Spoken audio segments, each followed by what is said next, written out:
Iran और America के बीच ले धमकी दे धमकी लगातार चल रही है। इसी बीच ईरान ने इजराइल और यूएस बेस पर नई मिसाइलें दाग दिया है। इन वीडियोस में ईरान के स्टेट मीडिया ने मिसाइलों के नए हमले की पुष्टि किया है और ईरान के इस्लामिक रिवॉल्यूशनरी गार्ड कोर ने घोषणा किया है कि ऑपरेशन ट्रू प्रॉमिस 4 की 31वीं लहर ईरान के सर्वोच्च commander in chief Mojtaba Khamenei की उपस्थिति में दाग दी गई है, जिसके अंतर्गत अमेरिका और इजरायली अड्डों को निशाना बनाया गया है। यानी ईरान के जो नए सर्वोच्च नेता हैं उन्होंने अपना काम शुरू कर दिया है। अभी कल ही हमने बताया था कि पूर्व सर्वोच्च नेता के बेटे न सिर्फ धार्मिक क्षेत्र में पकड़ रखते हैं बल्कि अपने देश की सेना में भी उन्होंने मजबूत संबंध बना रखे हैं। उन्होंने बाकायदा इराक के खिलाफ ईरान के युद्ध में हिस्सा भी लिया था।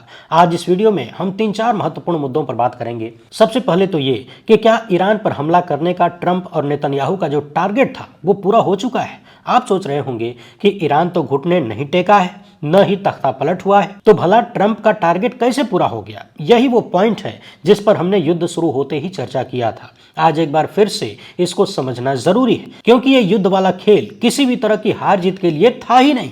एक तरफ डोनाल्ड ट्रंप ने ईरान को खतरनाक धमकियां दिया है, दूसरी तरफ ईरान की सेना और मंत्रियों ने करारा जवाब दिया है। खाड़ी के देश हाथ खड़े कर चुके हैं। ईरान कह रहा है कि युद्ध कब खत्म होगा इसका फैसला हम करेंगे, ट्रंप तुम नहीं कर सकते। इसके साथ ही ईरान ने कई शर्तें भी रखा है। तो इस वीडियो में एकदम आसान भाषा में इन युद्धों के मूल को पकड़ने का प्रयास करेंगे, क्योंकि भाजपा के वरिष्ठ नेता सुब्रमण्यम स्वामी ने आज ही ट्वीट करते हुए कहा है कि नरेंद्र मोदी, जो कि भारत में तीसरे टर्म के प्रधानमंत्री हैं, डोनाल्ड ट्रंप से बहुत भयंकर रूप से डरे हुए क्यों हैं। मेरे कुछ परिचित अमेरिका में कहते हैं कि मोदी बहुत दबाव में है। हालांकि वो दबाव क्यों है मैं इसका खुलासा अभी नहीं कर सकता, क्योंकि अगर खुलासा अभी कर दिया तो नरेंद्र मोदी को पीएम पद से इस्तीफा देना पड़ेगा।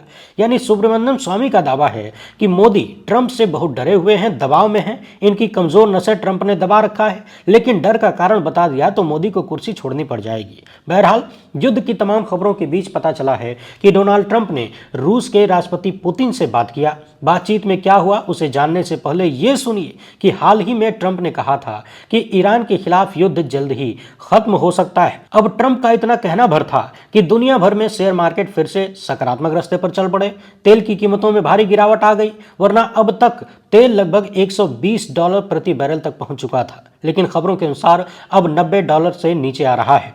ट्रंप ने बीबीसी से बात करते हुए कहा कि युद्ध लगभग खत्म हो चुका है, अमेरिका का प्लान टाइम से आगे चल रहा है। ट्रंप के अनुसार ईरान की सैन्य ताकत काफी हद तक खत्म हो चुकी है। ईरान के पास न तो नौसेना बची है, न कम्युनिकेशन है, न एयरफोर्स है, और ईरान की सारी मिसाइलें भी खत्म हो चुकी हैं, बिखर गई हैं। ट्रंप का कहना है कि ईरान का ड्रोन जगह जगह नष्ट किया गया है और ड्रोन के कारखाने भी हमने बर्बाद कर दिए हैं। यानी ट्रंप के अनुसार अब ईरान के पास कुछ भी बचा नहीं है।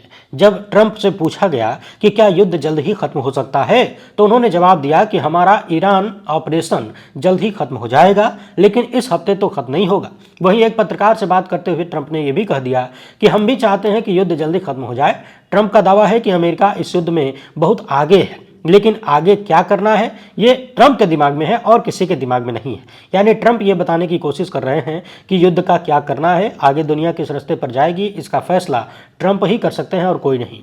अभी हाल ही में ट्रंप ने कहा था कि ये युद्ध लगभग 1 महीने तक चल सकता है, लेकिन अब ट्रंप दूसरा ही दावा करने लगे और एक तरफा अपने बयानों से ईरान को हारा हुआ दिखाने की कोशिश कर रहे हैं। इसी बीच खबर आई है कि ट्रंप ने रूस के राष्ट्रपति व्लादिमीर पुतिन से भी फोन पर बात किया और पत्रकारों से कहा है कि मेरी पुतिन से बहुत अच्छी बातचीत हुई है, वो हमारी मदद करना चाहते हैं। मैंने उनसे कहा कि यूक्रेन के साथ वॉर खत्म करके आप हमारी ज्यादा मदद कर पाएंगे।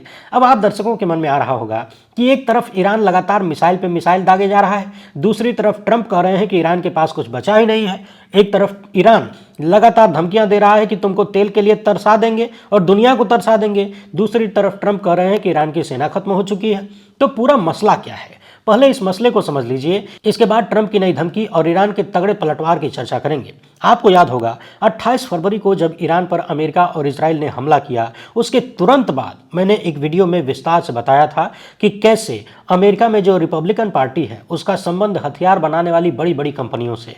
आपको भी पता है कि हथियारों की डीलिंग में बहुत पैसा है, इस क्षेत्र में दलाली करने वाले भी अरबपति खरबपति होते हैं। तो सोचिए कि जो सत्ता में बैठे हैं और जिनकी ये कंपनियां हैं हथियार बनाने वाली, वो कितने अमीर अमीर होंगे और कितना माल कमाते होंगे। और सिर्फ ट्रंप ही नहीं, अमेरिका की लगभग ज्यादातर सरकारों पर यह आरोप लग चुका है कि वो लोग हथियारों वाली लॉबी के लिए काम करते हैं। मैंने मिर्जापुर वेब सीरीज का एक डायलॉग आपको याद दिलाया था, जब कालीन भैया कहते हैं कि मकबूल, चुनाव सर पर है, पैसों की ज़रूरत है, ज़्यादा से ज़्यादा कट्टे बेचने हैं, यानी कट्टों की सप्लाई बढ़ानी है, इसलिए वायलेंस बढ़ाना होगा। यानी जब दुनिया भर में युद्ध होंगे, लड़ाइयाँ होंगी तो हथियार खर्च होंगे। जब हथियार खर्च होंगे तो बड़ी बड़ी कंपनियों को हथियार बनाने का टेंडर मिलेगा, उनके पहले से बने हुए हथियारों की टेस्टिंग होगी, उनकी बुकिंग होगी, वो हथियार बेचे जाएंगे, पैसा आएगा। इसलिए अमेरिका ने समय समय पर दुनिया भर में बेमतलब के युद्धों को छेड़ कर रखा है। बहुत बार ये युद्ध जनता का ध्यान भटकाने के काम में भी आ जाते हैं। जैसे हाल फिलहाल में एक तो हथियारों की लॉबी को पैसा मिलेगा, दूसरा एपस्टीन फाइल में ट्रंप के जो कांड सामने आ रहे हैं उनसे भी लोगों का ध्यान भटक रहा है, वरना सारी चर्चा उसी पर होती। मगर प्राथमिक तौर पर यदि हम अमेरिका के नजरिए से देखें, या तो हथियार लॉबी को मोटी कमाई करवाना इस युद्ध का लक्ष्य है और सत्ता में बैठे लोगों को कमीशन खिलाना होता है, या फिर किसी देश के प्राकृतिक संसाधनों को लूटने का होता है। अभी हाल ही में आपने देखा, वेनेजुएला का तेल चुराने के लिए अमेरिका ने वहां के राष्ट्रपति को किडनैप कर लिया। इसके बाद अमेरिका के ही एक मंत्री ने बयान दिया कि वेनेजुएला और ईरान का तेल मिलाकर दुनिया का 30% से ज्यादा हो जाता है और हम इन दोनों पर कब्जा करके दुनिया के तेल मार्केट को कंट्रोल करेंगे। आप दर्शक खुद ही सोचिए, ट्रंप और नेतन्याहू निकले थे ईरान में लोकतंत्र स्थापित करने, ईरान की सत्ता को पलटने, वहां की जनता को लोकतांत्रिक अधिकार देने, लेकिन फिर उसी जनता पर बम बरसाने लगे। वहां के स्कूल पर बम गिरा के लगभग 250 बच्चियों की हत्या कर दिया। सवाल है कि जिस जनता को आप अधिकार देना चाहते हैं, जिनको नागरिक बनाना चाहते हैं, उसकी हत्या कैसे कर सकते हैं? याद करिए, ट्रंप और नेतन्याहू किस तरह से बार बार अपने भाषणों में ईरान की जनता से कह रहे थे कि आप सड़क पर आ जाइए, अपनी सरकार के खिलाफ आवाज उठाइए, सत्ता पलट दीजिए। मगर अब ये सारे दांव फेल होते हुए नजर आ रहे हैं। कहाँ तो ट्रंप का दावा था कि ईरान की ऐसी तैसी कर देंगे, बर्बाद कर देंगे, मगर अब वो एक तरफा बयान देते हुए दावा कर रहे हैं कि ईरान का सब कुछ नष्ट हो चुका है। तो समझने वाली बात यह है कि अगर सब कुछ नष्ट हो चुका है तो ईरान बार बार बराबर अमेरिका और इजराइल पर हमले कैसे कर रहा है? उसने तो एक कदम भी पीछे नहीं लिया, वो लगातार हथियारों से भी और जबान से भी पलटवार कर रहा है, वो तो झुकता हुआ नहीं दिख रहा। ईरान ने साफ साफ कह दिया है कि हम कोई बातचीत या मध्यस्थता नहीं चाहते, युद्ध होगा तो हमारी शर्तों पर और बंद होगा तो हमारी शर्तों पर, क्योंकि हमने युद्ध शुरू नहीं किया था। यानी ईरान अपनी बातों पर पूरी तरह से टिका हुआ नजर आ रहा है। ट्रंप अपने मन से कुछ भी बोले जा रहे हैं। कितना आसान है समझना कि ईरान की सत्ता बदली नहीं, ट्रंप वाला तथाकथित लोकतंत्र आया नहीं, तो फिर ट्रंप का कौन सा टारगेट पूरा हो गया कि अब युद्ध से पीछे हटना चाहते हैं और अपनी जीत का एक तरफा ऐलान करना पड़ रहा है। मैंने पहले भी कहा था, एक बार फिर से दोहरा रहा हूं कि अमेरिका और ट्रंप का लक्ष्य कोई लोकतंत्र स्थापित करना नहीं था। उनका मूल लक्ष्य था दुनिया में युद्ध शुरू करके हथियारों की बिक्री बढ़ाना, हथियार बनाने वालों को लाभ पहुंचाना और अपनी जेब में कमीशन भरना। इन सब में अगर ईरान के सत्ता पलट जाए तो ईरान का तेल अपना हो जाएगा। यानी घोषित लक्ष्य तो सिर्फ दुनिया को दिखाने के लिए था, बहकाने के लिए था। अघोषित लक्ष्य पर काम हो रहा था और अब इस युद्ध में इतने हथियार तो बर्बाद हो ही गए हैं कि अमेरिका की बड़ी बड़ी हथियार लॉबी कई ट्रिलियन डॉलर कमाई कर ले। वैसे ध्यान रखिएगा, जो देश युद्ध लड़ता है सिर्फ वही हथियार नहीं खरीदता, बाकी लोग भी डर के मारे हथियार खरीदने दौड़ पड़ते हैं। जैसे अगर शहर में वायलेंस बढ़ जाए तो लोग अपनी सुरक्षा के लिए भी हथियार खरीदेंगे। अभी कल ही ट्रंप ने ईरान को धमकी दिया था कि हम तुम पर 20 गुना ताकत से हमला कर देंगे। इन धमकियों के बाद ईरान ने जो जवाब दिया है अमेरिका और ट्रंप को, उसे जरा ध्यान से सुनिए। ईरान की सेना का कहना है कि युद्ध कब खत्म होगा ये हम तय करेंगे, और अगर अमेरिका इजराइल के हमले ऐसे ही चलते रहे तो केवल ईरान से नहीं बल्कि इस पूरे क्षेत्र से 1 लीटर तेल भी निर्यात होने नहीं दिया जाएगा। यानी पूरे गल्फ एरिया में तेल के निर्यात को रोकने की धमकी ईरान ने अमेरिका इजराइल को दे दिया है। दूसरी तरफ ट्रंप कह रहे हैं कि अगर ईरान ने होर्मुज स्ट्रेट में तेल की आवाजाही को बाधित किया तो अमेरिका बड़ी कार्रवाई करेगा। अब आप जरा सुनिए, ट्रंप हार्मुज को खोलने की धमकी दे रहे हैं और ईरान कह रहा है कि हम पूरे इलाके से 1 लीटर भी तेल दुनिया में सप्लाई होने नहीं देंगे। और ईरान की सेना यह धमकी तब दे रही है जब ट्रंप के अनुसार ईरान पूरी तरह से खत्म हो चुका है, उसकी सेना खत्म हो चुकी है, मिसाइल खत्म हो चुके हैं। ईरान के विदेश मंत्री का कहना है कि युद्ध के 9 दिन बाद तेल की कीमतें दोगुनी हो गई हैं, जबकि सारी चीज आसमान छू रही है, यानी महंगाई बढ़ गई है। ईरान के विदेश मंत्री ने कहा है कि हम जानते हैं अमेरिका हमारे तेल और न्यूक्लियर साइट्स के खिलाफ साजिश रच रहा है ताकि महंगाई के बड़े झटके को रोका जा सके, मगर ईरान इसके लिए पूरी तरह से तैयार है। ईरान की सेना ने कहा है कि अमेरिका और इजराइल अगर ऐसे ही हमला करते रहे तो हम क्षेत्र से 1 बूंद तेल भी निर्यात होने नहीं देंगे। ये बहुत बड़ी बात है, क्योंकि ये धमकी सिर्फ हॉर्मुज तक सीमित नहीं है, पूरे खाड़ी क्षेत्र के तेल निर्यात को रोकने की धमकी है। यानी दुनिया तेल के लिए तरस जाएगी। अभी तो केवल हॉर्मुज बंद होने के कारण देखिए दुनिया में हाहाकार मच गई है, भारत का हाल बिगड़ रहा है, गैस सिलेंडरों की किल्लत हो गई है, देश के कई राज्यों में कॉमर्शियल गैस सिलेंडर की सप्लाई बंद हो चुकी है, होटल रेस्टोरेंट सब बंद होने की नौबत पर पहुंच चुके हैं। यदि ईरान ने अपने क्षेत्र से तेल की सप्लाई टोटल बंद कर दिया तो Saudi Arab, UAE, Kuwait, Bahrain, Qatar, Iraq, इन देशों के हर बंदरगाह, पाइपलाइन, एलएनजी टर्मिनल और तेल टैंकर सब पर खतरा हो जाएगा।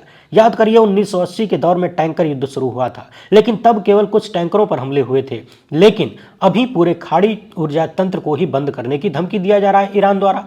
यानी ट्रंप चाहे जितना दावा कर लें कि ईरान का सब कुछ खत्म हो चुका है, ईरान की तरफ से अब तक एक भी ऐसा संकेत नहीं है कि वो किसी भी रूप में कमजोर पड़ा है या फिर वो डर के मारे युद्ध को खत्म करना चाहता है। बल्कि ईरान ने खुले तौर पर कह दिया है कि युद्ध कब खत्म होगा इसका फैसला हम करेंगे और इसके लिए हमारी कुछ शर्तें भी हैं। ईरान ने शर्त रखा है कि हम पर जितने भी नाइंसाफी भरी पाबंदियां लगाई गई हैं वो सब हटाइए, हमारा पैसा जो रोक कर रखा गया है, जो हमारे एसेट्स हैं वो सब कुछ हमें वापस किया जाए, ईरान को अपने देश में यूरेनियम को समृद्ध करने के लिए हक दिया जाए और ये जो युद्ध ईरान पर थोपा गया है इससे ईरान का जो नुकसान हुआ है उसका मुआवजा दिया जाए। दुनिया भर में ईरान के जिन लोगों को अपराधी के रूप में रखा गया है उन्हें ईरान के हवाले किया जाए और ईरान के खिलाफ मीडिया प्रोपेगेंडा बंद हो।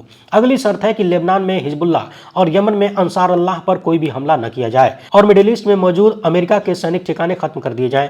यानी एक तरफ ट्रंप का दावा है कि ईरान का सब कुछ खत्म हो चुका है, दूसरी तरफ ईरान अपनी शर्तों पर युद्ध बंद करने के लिए ऐलान कर रहा है। यानी ना तो ट्रंप के डर से न उनकी इच्छा से। उधर पिछले दिनों ईरान ने कहा कि खाड़ी के देश यदि अपनी जमीन का प्रयोग ईरान के खिलाफ नहीं होने देंगे तो ईरान भी खाड़ी के देशों पर हमला नहीं करेगा। खाड़ी के कुछ देशों ने तो कह भी दिया कि देखिए हम अपनी जमीन का प्रयोग आपके खिलाफ नहीं होने दे रहे हैं। इसी बीच अमेरिकी सेंटकॉम ने कुछ तस्वीरें और वीडियो साझा कर दिया। इनसे पता चलता है कि खाड़ी क्षेत्र से ईरान की ओर रॉकेट दागे जा रहे हैं। आप भी अपनी स्क्रीन पर देखिए, ये वीडियो कुवैत की बताई जा रही है जिसमें खाली अमेरिका के गोला बारूद के डिब्बे दिखाई दे रहे हैं, जिससे यह समझ में आता है कि खाड़ी के देशों की जमीन का प्रयोग अमेरिका ईरान के खिलाफ युद्ध में कर रहा है। तो कुल मिलाकर अब तक की कहानी से दो तीन बातें समझ में आती हैं। पहली बात तो ये कि ईरान में लोकतंत्र स्थापित करने का दावा पूरी तरह से बोगस था। मूल टारगेट हथियार खर्च करना और हथियार बनाने वालों को फायदा पहुंचाना था। दूसरा ये कि ट्रंप हमेशा की तरह बतौलेबाजी करते हैं, एक नंबर के लपट झंडिस आदमी है।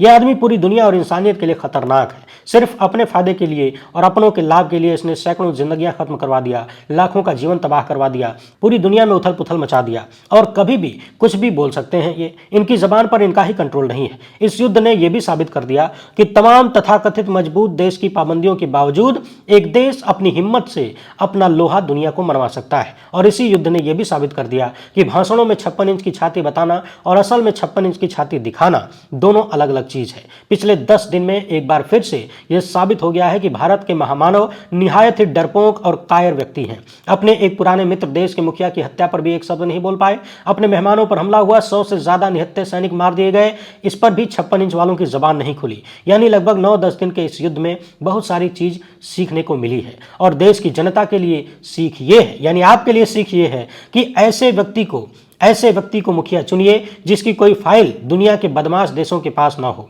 आपके देश का नेता आर्थिक और नैतिक रूप से ईमानदार और साफ सुथरा होना चाहिए, भ्रष्ट नहीं होना चाहिए। उसकी कोई वीडियो फोटो किसी के पास ना हो, वरना एक की करनी पूरे देश को शर्मिंदा करेगी और आप दुनिया में मुंह दिखाने लायक नहीं रहेंगे। वीडियो पसंद आई हो तो ज्यादा से ज्यादा लोगों तक पहुंचाएं। पहली बार है तो चैनल को सब्सक्राइब कर लीजिए। हमसे जुड़ने के लिए बहुत बहुत धन्यवाद। जय हिंद।